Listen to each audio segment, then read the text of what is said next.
Vi opsummerer nu, hvem der er i gruppe sammen. Og hvis vi kigger på gruppe 1, så er det, ja lad os bare sammen, Frederikke og Ida fra 2. S. Så er det Karoline og Mikkel fra 2. R.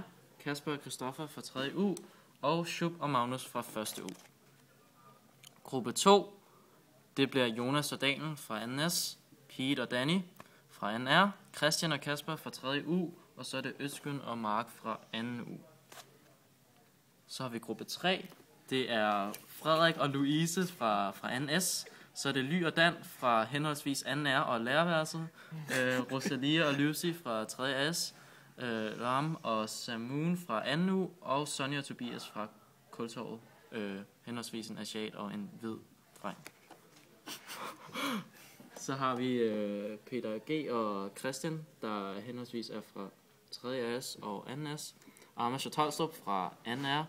Morten og Frederik fra 3. U.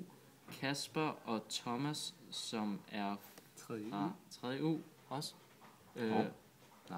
Nej, det passer ikke. Det er fra 1. U. Og så Niels og Andreas, som altså var fra 1. S. Og det var så lodtrækningen. Held og lykke til alle holdene. Og vi håber